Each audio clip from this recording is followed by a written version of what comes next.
Ya a los 17 años estaba militando en el movimiento de izquierda revolucionaria. A los 18 años estaba totalmente metida ya no solamente en la parte política, sino también ya en la parte de guerrilla urbana con Alfaro Vive. Con la teoría de la división de clases, esa injusticia se convierte en odio. Entonces odias a la iglesia porque es la culpable, odias a los ricos porque son los culpables. Ahí es donde se da esta relación, tanto en la lucha por sacar a la gente de la pobreza, pero también desde el odio, desde la ira, porque yo participé de la toma de la lucha de los pobres. Y entonces ahí me fichan inteligencia militar. ¿Dónde se da el giro mío? Recién el 27 de noviembre del 2004, en uno de los momentos más ateos y más anticristianos y anticatólicos en mi vida, hubo una confrontación y ahí yo en esa confrontación caí herida en este estado de inconsciencia. Yo veo a la Virgen María y hablo con ella y inclusive llega un rato en que le digo, ¿por qué me dejaste? Y ella me dice, yo nunca te dejé. Tú soltaste mi mano, pero yo caminé junto a ti todos los días de tu vida. Y dentro de todas las imágenes que veo, yo vi todos mis pecados, todos. Cuando llevaba a los niños a ser abortados, cuando veía a las mujeres y en vez de darles consuelo y todo, yo las llevaba a abortar, la promiscuidad. Y ahí levanto los ojos y miro a Jesús crucificado. Y el momento que miro sus ojos, yo sentía que me decía, estoy aquí por ti, porque te amo y no hay nada que hagas para que yo deje de amarte. Y ese momento, toda mi vida cambió. Con razón que creen los católicos. Presentado por Revista Digital Soy Más Familia. Hola a todos, bienvenidos a otro episodio de su revista Soy Más Familia. Hoy vamos a hablar sobre un tema que no va a dejar indiferente a nadie, puesto que vamos a hablar de la vida, de la dignidad humana, a través de la historia de una mujer que pasó de ser guerrillera a convertirse en una defensora incansable de la vida. Su camino es una muestra que la transformación es posible y su lucha por proteger y dignificar la vida desde la concepción hasta la muerte natural es un ejemplo grandísimo de esperanza. Preparémonos entonces para una charla conmovedora con Amparo Medina. Qué gusto tenerte acá. Estamos felices de contar con tu presencia. Bienvenida. Muchísimas gracias, de verdad. Me emociona muchísimo el poder compartir porque la UTPL, el Instituto de Familia, para mí ha sido una casa de siempre. Aquí empecé, aquí hicimos varias actividades muy hermosas para la familia, para la vida aquí en la Arquidiócesis de Quito, así que feliz. Muchas gracias, Amparito. Amparo Medina, ella es madre de 3 hijos, es pedagoga social, pertenece a la Asociación Ecuatoriana de Exbecarios del Estado de Israel, Frente Revolucionario de Mujeres Ecuatorianas, Red de Organizaciones de la Red Provida del Ecuador. Ella fue guerrillera, militó en grupos de izquierda radical, luchadora pro aborto y también eres ex Consultora de las Naciones Unidas. ex consultora del Fondo de Población de las Naciones Unidas. Otra vez bienvenida y es un gusto tenerla acá. Queremos conocer tu historia desde el principio. No sé si brevemente puedes narrarnos cómo es que llegaste a la guerrilla. A ver, yo fui basquetbolista muchísimo tiempo y cuando estaba en la adolescencia era muy buena basquetbolista. Entonces me invitaron a ser parte de la formación de clubs de ligas barriales de baloncesto en sectores urbanos marginales de Quito. Uh-huh. Y entonces ahí comencé a conocer la pobreza, los niños de la calle, las mujeres maltratadas, los jóvenes que estaban en droga, callejizados, niños trabajadores. Y claro, si esa realidad no te conmueve, humanamente es imposible. Entonces, claro, comencé a ir y ahí me comenzaron a hablar de Che Guevara, de la revolución, de Cuba, de... ¿Cuántos años tenías? ¿Eras adolescente? 16 años. Entonces, claro, y luego veíamos cómo a través del baloncesto la gente se iba juntando, luego comenzamos a trabajar en las ollas comunitarias, en las tiendas comunitarias, organizando a las mujeres. Y claro, ya a los 17 años estaba militando en el movimiento de izquierda revolucionaria, estaba liderando algunos procesos con mujeres y ya a los 18 años estaba totalmente metida ya no solamente en la parte política, sino también ya en la parte de guerrilla urbana con Alfaro Vive. Conocí muchos de los líderes, me vinculé. Además, para mí era un sueño, o sea, la transformación social del país, la transformación de estos grupos de extrema pobreza, extremadamente vulnerables en la situación que vivían, sí era injusta. Entonces, claro, el hecho es que con la teoría de la división de clases, esa injusticia se convierte en odio. Entonces, odias a la iglesia porque es la culpable, odias a los ricos porque son los culpables, a los empresarios y claro, esta división de clases tiene un objetivo fundamental que es aglutinar a los grupos para que una vez que estén unidos estos grupos tengan con quién confrontarse. Ujú, Entonces, ahí es donde se da esta relación en tanto en la lucha por la sacar a la gente de la pobreza, pero también desde el odio, desde la ira, desde el tratar de eliminar a este grupo que es el opresor para poder salvar a los oprimidos. Y ese es el error que hasta ahora vivimos en todo el continente hispanoamericano. ujú. En ese momento preciso que tú pensabas así, ¿crees que tenías la suficiente madurez? No, porque la izquierda tiene algo que es fundamental y es el sentimiento, la emoción. Mm, Entonces, en la adolescencia se aprovecha el sentimiento, la emoción, ese de necesito un cambio, necesito que ser, y te entregas al 100% porque no hay comprometido más grande que el joven, porque el joven cuando se compromete al 100% a tiempo completo, con todas sus ganas, con todas sus fuerzas, con todo el deseo de vivir, pero además la izquierda es una aventura, porque salir a las noches a pintar las calles, organizar las marchas, pintar las pancartas, organizar los días especiales como el Día de la Mujer, el Día del Trabajador, es toda una estructura, no es que de pronto te juntes, hay toda una estructura de seguridad, de liderazgo, ujú, de organización, de quién va primero, de cómo entonces, claro, tú a los 16, 17 años, estar metido en eso, escaparte en la noche de la casa para poder salir a las pintadas, no solamente es un sueño de libertad, un sueño de una búsqueda de un mundo mejor, también es una aventura que te encanta vivir porque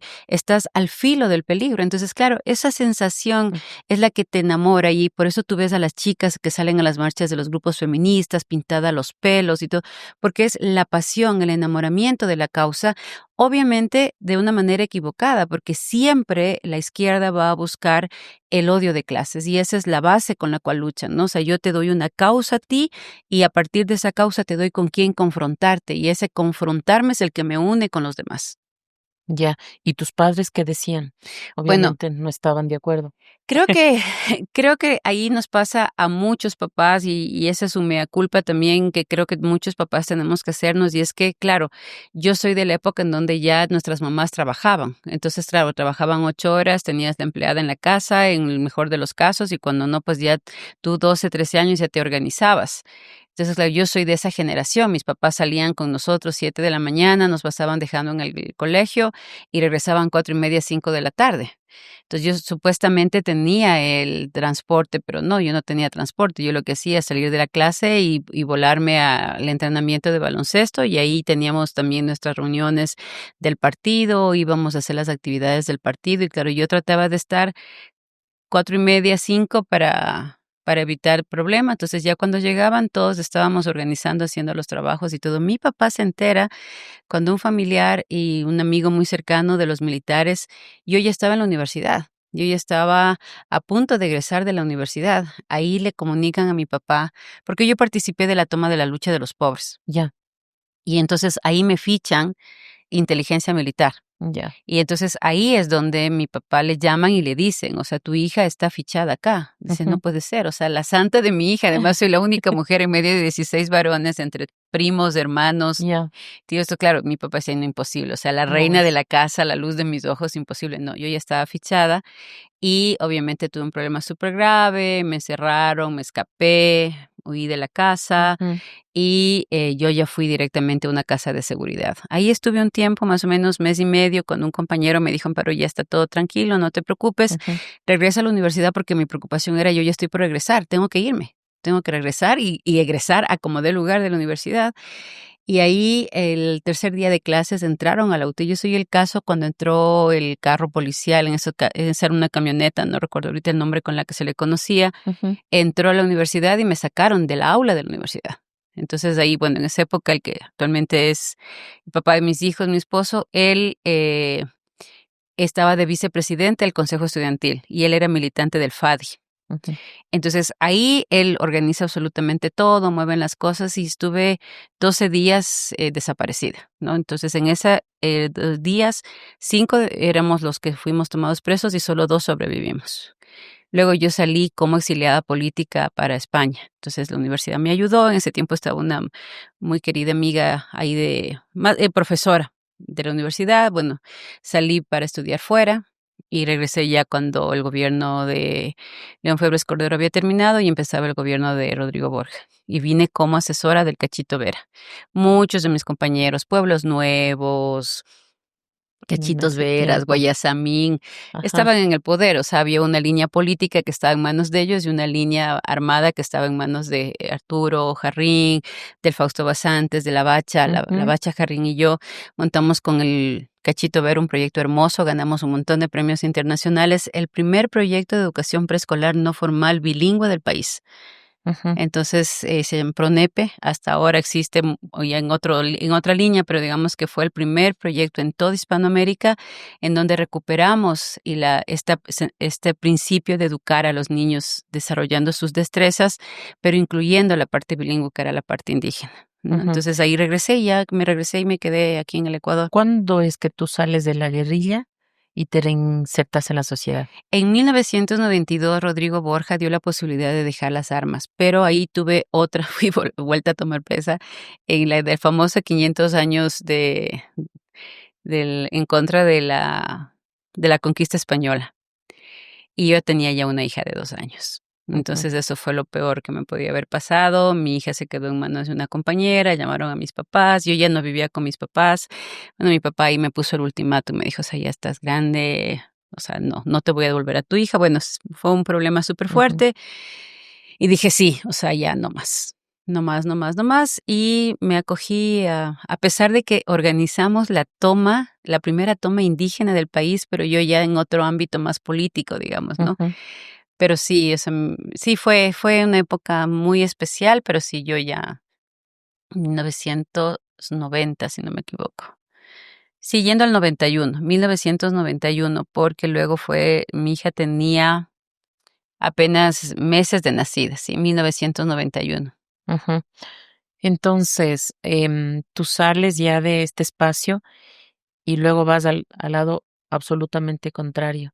No, sabes que yo me dediqué directamente a la lucha social, o sea, yo nunca se me ocurriría viéndola después atrás, ser ni Ujú. católica ni nada, o sea, nada. Yo seguí siendo abortista, seguí siendo feminista, seguí en la lucha, trabajé en Ujú. UNICEF, monté proyectos, uno de los primeros programas de derechos de los niños. De hecho, somos el primer país Mm. firmante de los derechos de los niños, por eso es tan absurdo ahora el tema de los niños trans, porque somos el primer país que sacamos a nuestros niños de ser objetos sociales a sujetos de derecho, que era un cambio brutal a Ujú. nivel internacional. Y entonces me metí a eso, me metí a seguir trabajando con jóvenes, con mujeres, liderando proyectos de desarrollo social para mujeres, trabajando en el tema de salud sexual reproductiva, políticas de género, el tema de la homosexualidad y todo. Y luego también el tema ecológico, que todo esto es woke, todo eso es progresismo, o sea, son causas que busca la izquierda, pasaron de la lucha social a la lucha sexual. Ese es Ujú. el punto. Ujú. ¿Dónde se da el giro mío? Recién el 27 de noviembre del 2004, en uno de los momentos más ateos y más anticristianos y anticatólicos en mi vida. Estábamos en una defensa de una tierra, de unos terrenos de bosque primario. Y claro, ahí una señora sobre todo rezaba al lado mío, había mucha gente, hubo una confrontación. Y ahí yo en esa confrontación caí herida y en medio de eso tuve una experiencia mística con la Virgen María. Pero todo eso es gracias a que yo tuve un abuelo católico, apostólico y romano que nos consagró, a mí me consagró hasta que tuve 17 años, hasta el último día de su vida. Ujú. Todos los segundos domingos de mayo nos consagró a la Santísima Virgen María. Entonces, yo le atribuyo eso y la promesa de mi abuelo, no me cansaré de rezar por ti. O sea, yo soy el bastoncito, la nieta amada del abuelo, porque soy en medio de una manada de varones, de un Claro. grupo inmenso de nietos. Entonces, mi abuelo le pedía a la Virgen y él cuando nací, yo nací el 21 de junio del 66. Entonces, el 21 de junio era el santo de mi abuelo. Mi abuelo se festejaba el santo, no el cumpleaños. Entonces, como nazco el día de su santo, mi abuelo dice, no, ese es un regalo de la Virgen y por eso me pone Amparo del Pilar. Entonces, ahí cuando, después de eso, siempre me consagró la Virgen. Él ya sabía que yo andaba en malos pasos. Nunca me gritó, no me insultó, nada. Solo decía: "Rezo por ti". Me llevaba a la misa cogida de la mano. Yo, ya grande, 16 años, con una Ujú. carota, y el único que hacía es rascarme la cabecita, darme un beso, y decía: "Ya". vamos. Y yo nunca le chisté, porque más era tan dulce conmigo. Todo el mundo dice que era terrorífico. Para mí siempre fue un dulce, un pan de dulce mi abuelito. Y claro, cuando mi abuelo fallece con una enfermedad del corazón que es hereditaria en mi familia, en esa época no había operación de corazón abierto. Entonces, antes de morir, mi abuelo me dice: no me cansaré de rezar por ti hasta que juntos compartamos la cena del Cordero. 17 años consagrada a la Virgen María. Todos los segundos domingos de mayo agarraba a todos sus nietos en un autobús, nos llevaba a un santuario mariano, a misa, después de la misa de rodillas frente a la Virgen y el Padrecito nos hacía la consagración y ahí sí podías ir a comer, a farrear, a lo que tú quieras. Ujú. Pero ese era todos los domingos hasta que mi abuelo falleció. Entonces, claro, ese 27 de noviembre, en este estado de inconsciencia, yo veo a la Virgen María y hablo con ella y inclusive llega un rato en que le digo: ¿por qué me dejaste? Y ella me dice: yo nunca te dejé. Tú soltaste mi mano, pero yo caminé junto a ti todos los días de tu vida. Y dentro de todas las imágenes que veo, yo vi todos mis pecados, todos, desde cuando era niña berrinchuda y gritaba, cuando le faltaba respeto a mis papás, cuando llevaba a los niños a ser abortados, Ujú. cuando veía a las mujeres y en vez de darles consuelo y todo, yo las llevaba a abortar, la promiscuidad, la pedofilia que se generaba con las políticas de salud. O sea, Ujú. yo veo todo. Y ahí es donde yo misma, a mí, nadie, yo misma comencé a caer un pozo sin fondo. En el momento que estoy cayendo en ese pozo sin fondo, desesperada, me odiaba, me rasguñaba, horrible, horrible, horrible, porque más olía horrible, me despreciaba a mí mismo. En un momento determinado miro arriba del pozo y veo a un hombre de 40 años de rodillas rezado frente a la Virgen María. Y me acuerdo las palabras de mi abuelo. Yo arriba, yo no me voy, yo te espero y no me cansaré de rezar por ti hasta que juntos compartamos la cena del Cordero. Y era mi abuelo, con unos 40 años de rodillas frente a la Virgen María. Y ahí hay una oración que mi abuelo siempre rezaba, que era: Señor, que me alcance tu misericordia antes que tu justicia. Y ahí empiezo a pedir perdón. Dejo de caer en el pozo y ese momento siento como un balde de agua fría porque además quemas. Entonces siento un balde de agua fría que me alivia todo y dejo de caer. Abro los ojos y estoy frente a un madero grandote y me agarro del madero y me veo toda bañada de sangre, toda, toda, toda, desde la cabeza hasta los pies. Y ahí levanto los ojos y miro a Jesús crucificado. Y del piecito le caía una última gota de sangre y entonces yo me asusto, me abrazo y yo esperaba que me reclame, que me diga, no me decía nada. Vuelvo a mirar y miro sus ojos. Y el momento que miro sus ojos, yo sentía que me decía: estoy aquí por ti, porque te amo, y no hay nada que hagas para que yo deje de amarte. Y ese momento, toda mi vida cambió. Toda mi vida cambió. Desperté más o menos a las 6 de la mañana. Claro, mi marido me dice: tenías un rostro diferente porque me llevaron el momento que caí herida, me llevaron Ujú. adentro de la selva por donde los secoyas. Ujú. Yo sentía que me dolía todo. La herida es súper pequeñita aquí abajo de la axila, Ujú. es larga, pero no es profunda.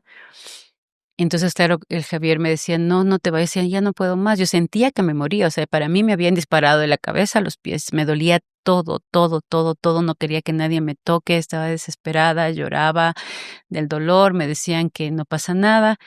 Cuando me desperté me decían que la Pachamama me había curado, que era en agradecimiento por lo que había hecho, que las energías, que el monte, que no sé qué. Yo decía: no, es Dios. Le decía: Javier, Dios existe. Y si yo no me voy a confesar, me voy a ir al infierno. Yo vi el infierno.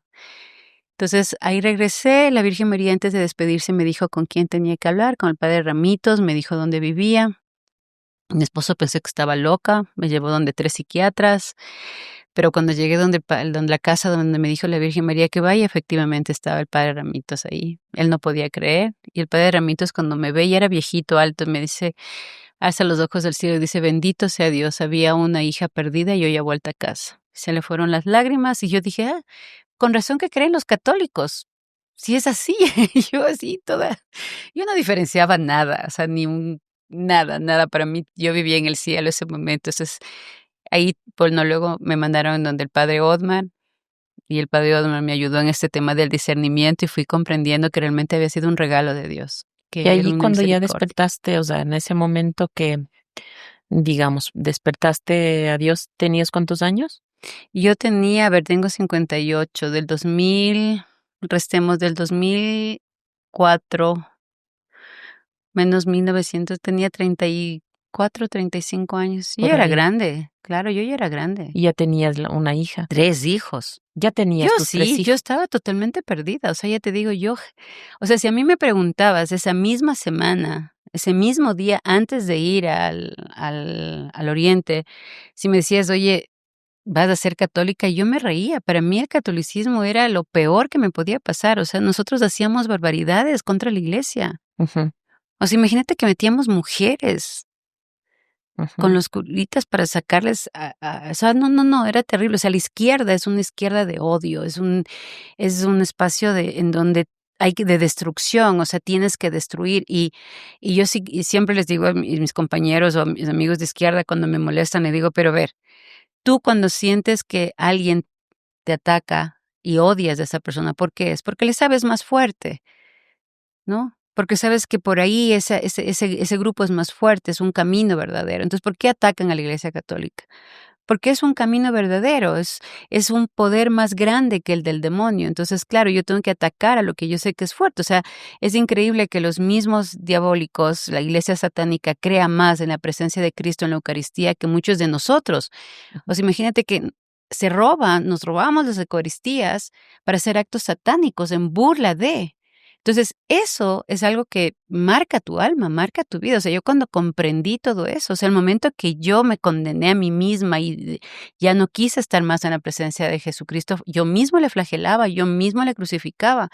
Pero el momento más duro fue cuando confronté a todos los niños que yo había llevado a abortar y oí su grito.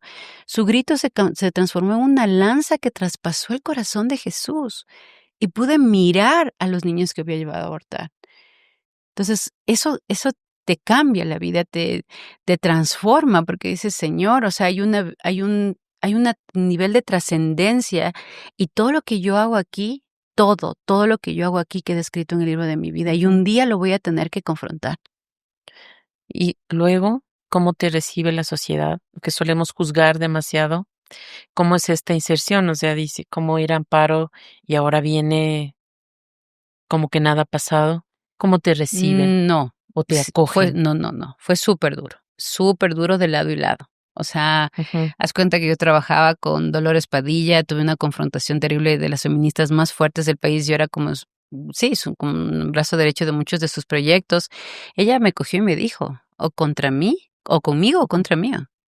No sabes lo que te espera". O sea, ujú. las Naciones Unidas emitió un documento donde yo no puedo ser contratada y comprendo, no puedo ser contratada por ninguna organización que reciba fondos de la ONU, porque no estoy de acuerdo con sus principios y valores. Ujú. Me siguieron un juicio, me quitaron absolutamente todo, me dejaron en la calle. Yo manejaba un proyecto del Fondo de Población de las Naciones Unidas de $6,5 millones. O sea, no era cualquier cosa. Por eso hay gente que, por ejemplo, yo tengo Providas, hay un señor peruano, Provida, para que veas el punto cómo llegaban las cosas, que yo me quedé como la India María. Ni de aquí, ni de allá, porque los de allá me odiaban porque los había Claro. traicionado, y los de aquí me odiaban porque me veían como una intrusa, como una Tal como pecadora. O sea, sí, a mí sí, me porque, bueno, no tenemos ningún derecho a juzgar, pero esa es eso es lo que pasa. Claro, Ujú. no, no. Entonces, claro, imagínate, yo voy a dar una declaración en el Congreso de Perú, me invita un congresista peruano al Congreso de la República de Perú a hablar todo mi testimonio desde la ONU. Ya. Llevaba documentos y todo, y un provida peruano, Carlos Polo, si no me equivoco, va y manda una carta diciendo que todo es mentira, que yo no soy ninguna exfuncionaria, ni exconsultora, ni nada de las Naciones Unidas, que todo lo mío es mentira, que no soy de izquierda, que soy una mujer con baja autoestima y que lo que busco es trascendencia. Llegó a la EWTN. Llegó acá, con algún arzobispo que se rió, como el señor Arregui, que decía, pero O sea, fue muy fue difícil y te súper hicieron duro. mucho Entonces, claro, daño. imagínate, este congresista manda la carta a la ONU diciendo: "Disculpe, me dicen que esta señora nunca fue consultora de ustedes". Y gracias a Dios la ONU le responde y le dice: "Sí, fue responsable de un proyecto en convenio con el Estado ecuatoriano, el Ministerio de Salud Pública, con una organización de que ella preside, como CIDED, y responsable del proyecto". Entonces, claro, tomó mayor validez todo lo que había dicho, porque era la ONU la que estaba validando todo lo que yo había dicho en el Congreso de Perú. Fue el 14 de mayo del 2005, algo así, pero para que veas cómo fue. Y mucha gente ahora, mucha gente provida, cuando me ve y me dice: Amparo, nosotros te invitamos, pero ya no vamos a poder invitarte más porque nos llamó fulano, sultano, yo que sé, aquí en Ecuador o en Perú, porque nos dicen que todo lo que tú dices es mentira, ¿no? Entonces, o porque tú realmente tienes muchas cosas que nosotros vemos que yo no sé por qué la iglesia te ha permitido Te ha trabajar. aceptado. Cuando trabajamos aquí con Liz Matute, hicimos el primer grupo de formación de pastoral familiar, ¿no? Formadores de pastoral familiar, aquí con la UTPL. Y yo me acuerdo al principio era así como, pero ¿cómo? Si esta señora que viene de estos grupos abortistas y todo, ¿cómo puede estar ahora haciendo estos talleres de formación? Sí, fue muy duro, pero también, ¿sabes qué? Por un lado, yo sí te digo sinceramente, el haber estado a los pies del Señor, el haber mirado el rostro más dulce que yo he visto en mi vida, que es el de la Virgen María. Ella me hizo una promesa al momento que ya nos despedíamos. Me dijo: así no me veas, así no me oigas, así no me sientas. Yo estaré contigo toda tu vida. Sobre ti para gobernarte, bajo tuyo para sostenerte, detrás tuyo para cuidarte, delante tuyo para guiarte y junto a ti para acompañarte. Ujú. Nunca estarás sola. Y a pesar de todas las cosas, porque me quitaron la casa, me han perseguido, me he cambiado 19 veces de casa, porque a donde he ido me han O hecho hasta sea, besotones. económicamente te quedaste sin Nada, nada. nada, nada, nada. Tuve que volver a empezar de cero. O sea, fue, inclusive a nivel de amigos, de amistades y todo, o Eso sea, iba a fue súper preguntarte. duro. También de amistades, perdiste. Secuestraron a una hija mía, intentaron secuestrar a 2 hijos míos, nos han atacado con pistolas, nos han roto el carro, nos han pintado el carro, o sea, ha sido una confrontación súper dura porque yo dejé algo, o sea, y el demonio no te no te deja ir fácilmente. Entonces, todo este tiempo, y te digo, los cambios de casa, y yo asumo que una de las razones por las que mis hijos no viven aquí es porque para ellos ha sido súper duro. O sea, imagínate ir a una iglesia, yo recuerdo tanto una vez con mis hijos, y el padre me negó la comunión. Y yo así como, bueno, me Y regresé. estabas con tus Claro, hijos. yo también tengo un carácter súper fuerte. Ujú, Entonces yo regresé y le dije: "Padre, quiero que me diga por qué me negó la comunión". Dice: "Porque las abortistas no tienen derecho a nada". ujú. Digo: "Padre, pero yo ya me confesé". Yo sí, por todo lo que viví, te digo, fueron muchos años. Yo estuve 8 años sin poder recibir la comunión. Tenía que hacer todo un papeleo por derecho canónico, muchas cosas que había que poner en orden.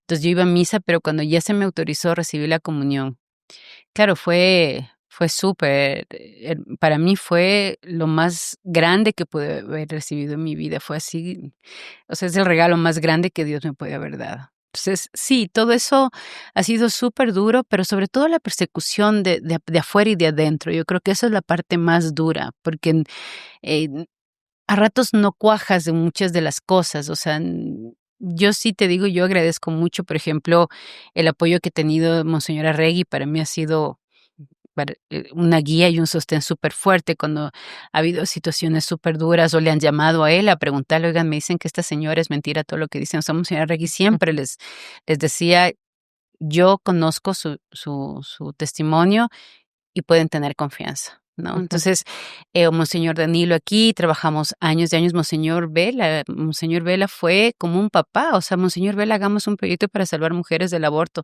Claro, mija, a ver, ¿cómo lo hacemos?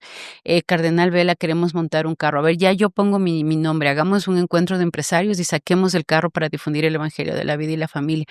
Eso para mí ha sido un regalo. Y más allá de todo lo que puede haber pasado, en el Ecuador fuimos los primeros, como señora Regui, en montar un centro de contención de mujeres para el aborto, un centro de ayuda a la mujer junto con el padre Paulino en Guayaquil. Fue el primer centro que venía al Ecuador para acoger a las mujeres que estaban en las puertas de los abortuarios y ayudarlas que no aborten. Luego vino Quito y ahora somos 13 proyectos, pero el primero que nos apoyó fue el padre Paulino y monseñora Regui. ¿Cuántos años te toma el volverte a insertar y en comenzar a trabajar ya en organizaciones pro vida?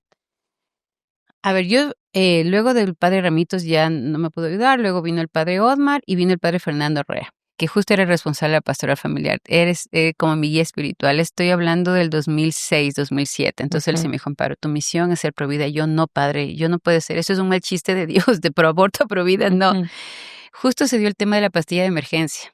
Y yo tenía todos los documentos que habíamos trabajado donde dice la pastilla de emergencia es antiimplantatoria, es decir, es abortiva. Entonces yo agarré, me metí. La pastilla de emergencia, perdona, es la pastilla del día después. La Postinor, la pastilla del día después, que es abortiva. Totalmente confirmado, es antiimplantatoria, todos los médicos lo dicen, lo saben, además que es un absurdo que lo usemos porque se demora segundos en embarazarte y la pastilla lo único que hace es hacer que abortes. O sea, es un tema bastante científicamente comprobado. Entonces ganamos esa batalla en la Corte Constitucional. Y claro, el padre me dijo, esa es tu misión. Y uno de los momentos de la Virgen María que yo no lograba comprender es cuando la Virgen María abre un manto inmenso de luces que se prendían, ¿no? Así como es idéntica a la Virgen de los Ángeles, un manto inmenso, inmenso, inmenso, inmenso, en donde había un montón de foquitos que se prendían y me dice, diles a sus padres que están conmigo y que esperan su retorno a casa. Yo no entendía y el padre me decía, son los niños abortados, Amparo, son los niños abortados. Después de que voy a la Corte Constitucional, conozco a Monseñor Larrea Holguín, vivía todavía en esa época, Monseñor Larrea me invita a hablar con el congresista Luis Fernando Torres para evitar una ley del aborto. Le doy todo el testimonio y le digo cómo yo participé en los abortos, lo que le sucede a los niños en el aborto. Yo lo he visto, yo he estado, yo compré los equipos para hacerle el aborto. Y me dice, lo que me acabas de decir tienes que decir en el Congreso. Yo, no. Me dice, no, tienes que decir, mañana estás aquí a las 10 de la mañana y entonces tú hablas aquí a todo el Congreso. Señor Larrea, le digo, tienes que ir. Eso es lo que Dios te está pidiendo. Tienes que reparar. Tienes que reparar. O sea, una cosa es que hayas pedido perdón y otra cosa es que repares ese pecado. Tienes que reparar. Ahí fue cuando desperté y dije, sí, o sea, sí, por todos esos niños que yo llevé a abortar. Ellos se lo merecen. Merecen que yo abra la voz.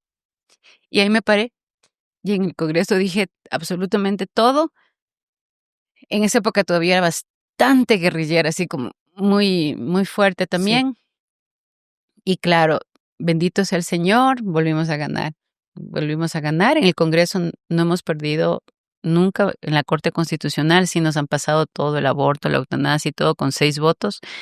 Pero en el Congreso logramos sostener absolutamente todo. Y para mí, te digo, sí, ahí comprendí, dije, sí, o sea, ya me arrepentí, el Señor me llamó y ahora, ¿qué voy a hacer por esos niños, en honor de esos niños? Entonces, ahora me doy el trabajo también de recoger los niños que están abortados en las calles, en los basureros, en las clínicas y nadie los reclama. Desde hace 7 años los recojo, vamos a criminalística, hacemos todo el trámite legal. ¿Esto haces dentro de tu trabajo en la Fundación Provida? En la Fundación Provida y les damos digna y cristiana sepultura. Hay papás que adoptan estos bebés. Este 6 de marzo del 2025 vamos a enterrar otros 15 bebitos. Hoy, lastimosamente, inclusive encontramos bebitos en rituales satánicos. Están ahí donde los brujos, entre perros y gatos, restos de bebés. Los recogemos, son como mis hijos. Yo siempre les digo, son mis hijos. Les ponemos un nombre y tenemos un sitio especial en el cementerio donde les enterramos. Para esas personas. Y, por ejemplo, en la fundación también, un ejemplo, alguien que ya tuvo su hijo y en realidad nunca lo pensó tener, porque por la inmadurez, por la juventud, por lo que sea, y no le interesa y quiere entregarlo, regalarlo, botarlo. O sea, es durísimo lo que digo, pero ¿puede la Fundación Provida, por ejemplo, buscarle, no sé, un hogar, una familia o algo así? Nosotros en Santo Domingo, juntamente con la Pastoral de la Vida de Santo Domingo de los Áchiles, tenemos un proyecto muy bonito que se llama el Buzón de la Vida, en donde las mujeres pueden acercarse a ese buzón a la hora que quieran. La mayoría prefiere ir de noche. Abre el buzón, deja ahí su bebé, cierra el buzón, es un proyecto legalmente reconocido, y deja ahí su bebé, ¿no? Entonces Que se no les lo da quieren la tener. opción. No me digas, eso Sí, pueden hacer. Sí, sí, eso pueden hacer, van y dejan ahí el bebé Esto y es se han en salvado Santo Domingo. Santo Domingo de los Áchilas, es simplemente preguntas por el buzón de la vida y la gente conoce, puedes decir, la mayoría va de noche, la mayoría va entre las 9, 10 de la noche, abre el buzón, deja el bebé, cierra el buzón y el bebé queda en la custodia de un centro de acogida para Ujú. niños. La Fundación Provida maneja algunos proyectos. Por ejemplo, ese que tú dices es uno de ellos.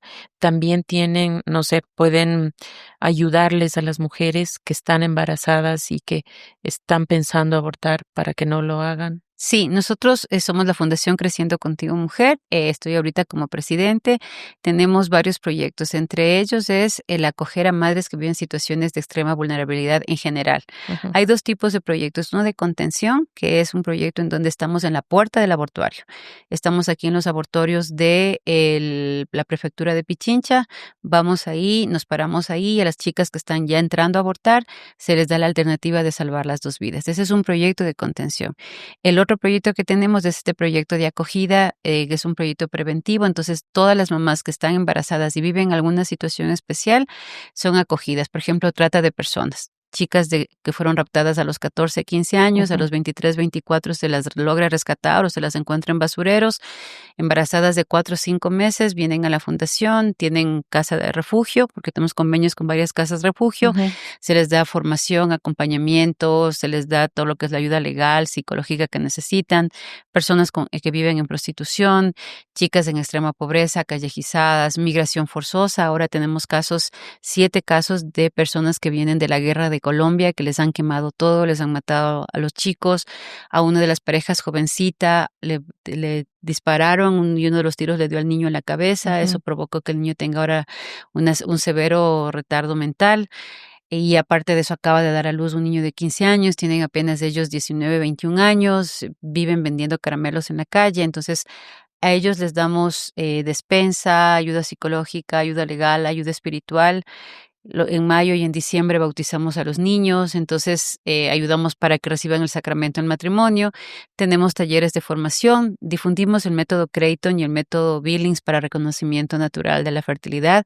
Hacemos síndrome posaborto, reconocemos que hay personas que ya han vivido un aborto y que están cargando el dolor de ese aborto que se hicieron, entonces hacemos sanación de síndrome posaborto y también ayudamos en sanación de abuso y violencia sexual, tanto de casos dentro de la iglesia como fuera de la iglesia. Atendemos sanación en violencia sexual y ese también es un retiro. Nos acompañan sacerdotes, sobre todo de religiosos, ¿no? Porque ujú. eh, es mucho más fácil por los tiempos con ellos, pero eso es lo que nosotros estamos haciendo El ahora. trabajo, las personas que trabajan contigo en la fundación son voluntarios. Todo es voluntariado, absolutamente todo, Todo es desde los voluntariado. abogados Ujú, penalistas hasta los capacitadores, los convenios ujú, interinstitucionales que hacemos también son de convenios de ayuda social. ujú. Bueno, por el tiempo, tu historia nos deja a todos muy impactados. La conocía yo antes, pero queríamos compartir con la audiencia, con este espacio de Soy Más Familia, porque tú eres más familia, Ujú. eres provida, nosotros también lo somos, y queríamos compartir con la audiencia esta historia de que es posible, desde todo punto de vista, es muy posible que desde donde estemos y lo que hayamos hecho, todo es posible una transformación y un volver los ojos al cielo. Gracias. Quería cerrar contigo, si puedes resumirnos en una frase toda tu experiencia y tu historia de vida, ¿cuál sería? Que no importa cuán pecador seas, si tú le dices sí al Señor, Él cambia tu vida. La misericordia de Dios es inmensa y no hay nada más hermoso que vivir anhelando el cielo. Es lo único que tenemos que pensar. No hay nada más importante en nuestra vida que alcanzar el cielo. Para eso estamos. Muchas gracias, Amparo. Le damos las gracias a Amparo y a ustedes, muchísimas gracias por su atención. Si les gustó este episodio, que por cierto, estamos seguros que les ha gustado, compártanlo, suscríbanse en nuestro sitio web y síganos en nuestras redes sociales de Soy Más Familia. Muchas gracias. Presentado por Revista Digital Soy Más Familia.